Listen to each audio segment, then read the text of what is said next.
Pune Nashik high speed ट्रेनच्या बाबतीतली विषय सध्या गाजतो आहे आणि त्यामध्ये आमचा आग्रह आहे की कोणत्या परिस्थितीत पुणे नाशिक ही हायस्पीड ट्रेन ही झाली पाहिजे, तो मार्ग झाला पाहिजे आणि आपल्या या विभागातल्या सर्व सुविधा त्यामुळे कनेक्टिव्हिटीच्या वाढणार आहेत, व्यापार वाढणार आहे, लोकांच्या नागरिकांना सुविधा मिळणार आहे। यामध्ये काही आंदोलनही झाली, यामध्ये पूर्वीपासून माझा सहभाग काही ना काही निमित्तानं होता। हे काम थांबल्याचं मला वाईटच वाटलं, ही वस्तुस्थिती आहे।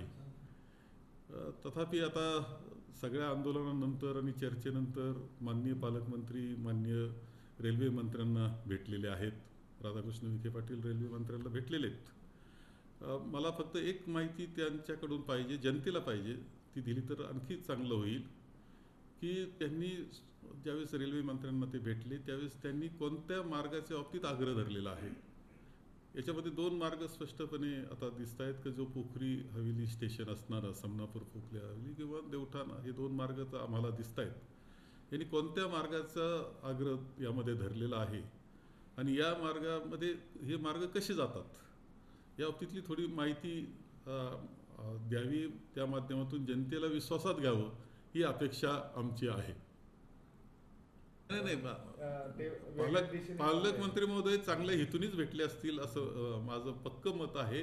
फक्त त्यांनी कोणत्या मार्गाची सूचना केली, कारण ते देवठाणला म्हटले की देवठाण मार्ग करू आपण, असं जर म्हटले आहे तर आता आणि हा मार्ग जर आम्हाला योग्य वाटतो तर त्यांनी यावेळेस कोणत्या मार्गाचा निश्चितपणे आग्रह धरलेला आहे एवढंच समजावं आम्हाला, बाकी काही नाही। सकाळ जे वक्तव्य केलं त्याच्यावरती संपूर्ण राज्यात जे आहे ते टीका टिप्पणी चालू आहे, काय तुम्ही सांगा? नाही, एक तर खरं म्हणजे त्यांच्या बोलण्याचं विपर्यास झाला असं माझं मत आहे।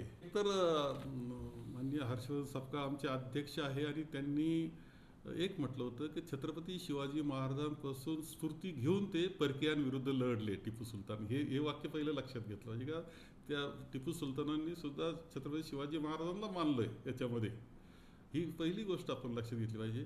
परंतु दुसरा प्रश्न माझा असा आहे की भारतीय जनता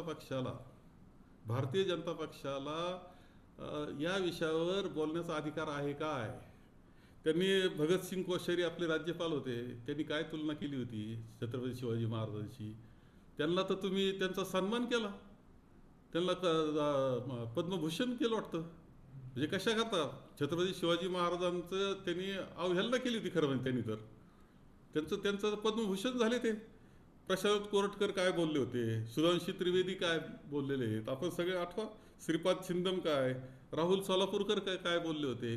आणि याच्यापेक्षा पलीकडे जाऊन तुमचा ज्यावेळेस छत्रपती शिवाजी महाराजांचा कोकणपट्टीत जो पुतळा होता वाऱ्यानं पडतो तो, आणि काय तो पुतळ्याची काय अवहेलना झाली? कोणी त्याच्यातले कोण आर्किटेक्ट, कोण बांधणारे, कोण कल्पक आणि कोणी भ्रष्टाचार केला याची चौकशी केली का तुम्ही? छत्रपती शिवाजी महाराजांच्या बाबतीतली श्रद्धा दाखवण्याचा खोटा प्रयत्न भारतीय जनता पक्षाने करू नये। त्यांची कोणतीही श्रद्धा ही छत्रपती शिवाजी महाराजांवर नाही, ही वस्तुस्थिती आहे। कारण वेळोवेळी त्यांनी अपमानच केलेला आपल्या सगळ्यांना दिसतो। छत्रपती शिवाजी महाराजांचा पुतळा वाऱ्यानं उडून जातो, त्यावेळेस का नाही तुम्ही निषेध केला त्याचा? त्यावेळेस का गप्प बसले? काय चौकशी केली? कोण आहे गुन्हेगार त्याचं? याचंही उत्तर मिळालं पाहिजे। एकीकडे भाजपचे नेते म्हणतात की सगळ्यांचे जीप छाटले पाहिजे, काळा फासणाऱ्यांना बक्षीसं ठेवलेत त्यांनी, असं त्यांना काहीच अधिकार नाही छत्रपती शिवाजी महाराजांवर श्रद्धा दाखवण्याचा, तो अधिकार त्यांनी गमावलेला आहे। वेळोवेळी त्यांनी छत्रपती शिवाजी महाराजांच्या बाबतीत चुकीचे उद्गार काढलेले आहेत। सर, एप्स्टीन फाईलचे मुद्दा आता सध्या गाजत आहे आणि त्याच्यावर फार मोठ्या नेत्यांचे नाव येत आहे, काय म्हणणार आहात यावर सर?